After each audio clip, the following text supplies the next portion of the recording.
Alright everybody, I'm back with another video, and this time we're on the road in a 2023 C40. It's the fully electric one, and today on this video I am going to be doing a little demonstration on how to work the adaptive cruise control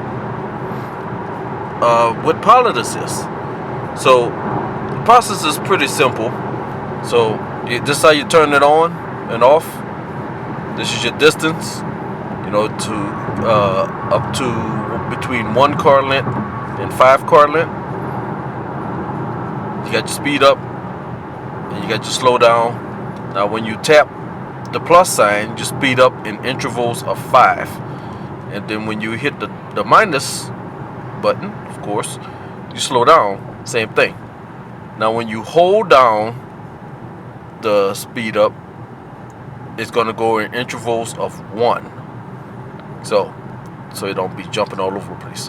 Anyway, so I'm going to turn it off. I just hit the button and I'm going to re-engage it. So when you re-engage it, whatever speed that you're going at, that's where it's going to set itself to, unless you hit the plus arrow,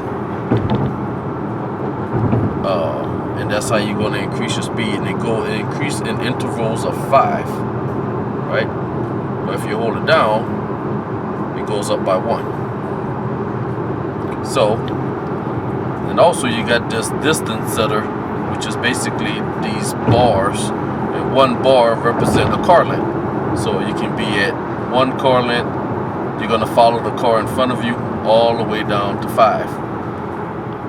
So, and when you do that, the Volvo is going to slow down or speed up depending on your distance. Right? So it's a pretty intuitive system, but it always wants to keep you in the lane, and it's gonna fight you if you don't use your turn signal. So listen up, kids. Use your turn signals if you want to disengage the adaptive cruise control, so you can change the lane. And that also goes for the lane keeping aid too, which is that street picture you see right in front of you, right? So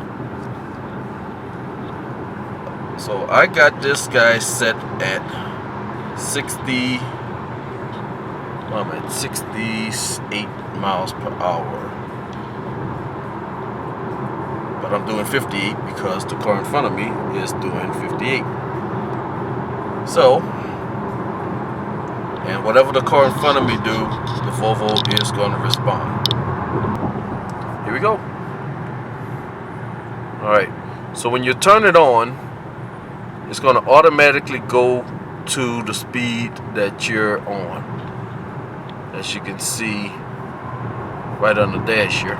So I'm going to take my foot off of the accelerator, and we're going to slow down on its own. I don't have to do anything, and I'm going to speed up. I'm going to put this guy at 60 miles an hour.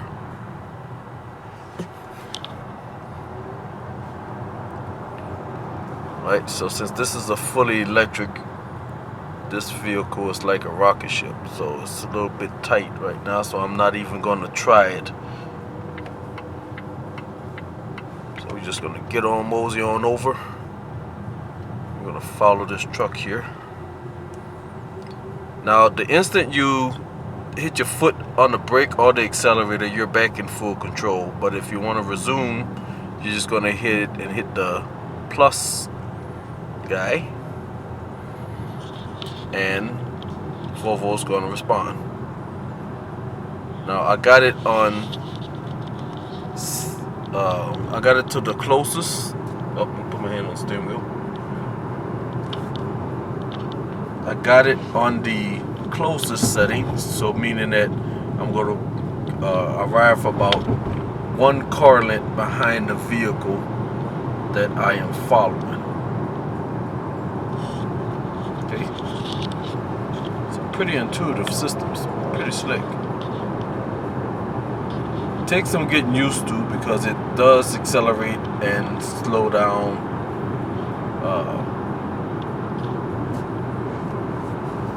like a person almost. So if you notice, when if you take your hand off the steering wheel for, I think it's around about 8 to 10 seconds. I haven't counted it yet, but it's going to tell you put your hands on the steering wheel, right? If you don't, it's going to the Volvo is going to think that you're in trouble. It's going to disengage, and I'm not going to try it if y'all folks wondering. But I'm just going to let the Volvo do its thing. I don't have my foot on the brake nor accelerator. Now, the steering wheel is what you see in front of you. The steering wheel icon, that's mean that it's pilot assist. Now, what that basically means is that, oh, the car got out of my way, so I'm gonna increase my speed.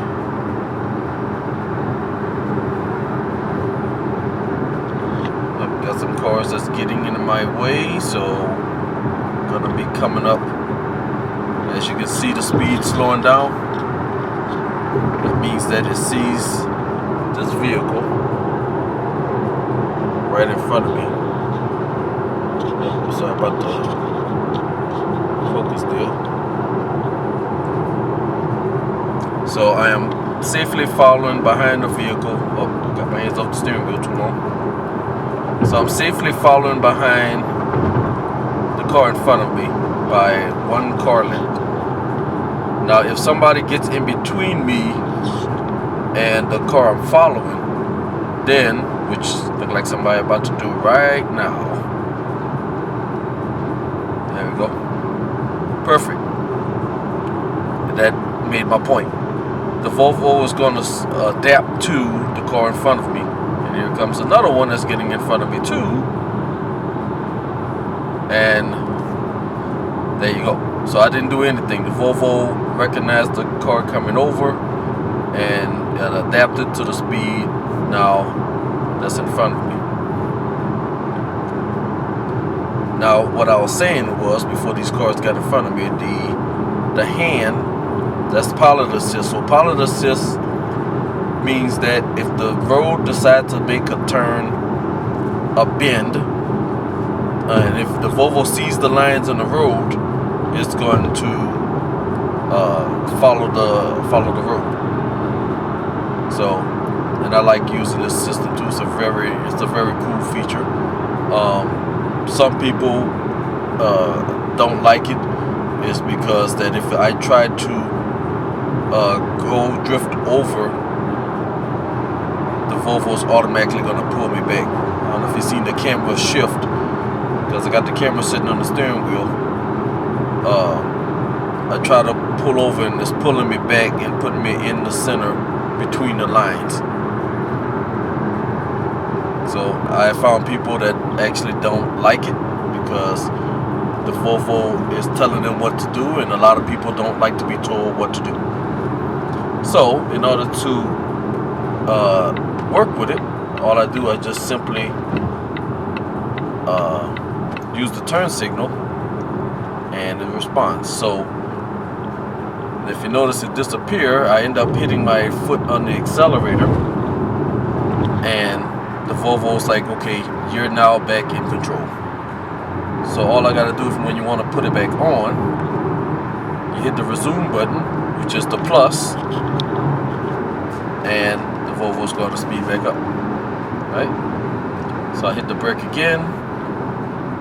It slowed it down because I am coming up to a light,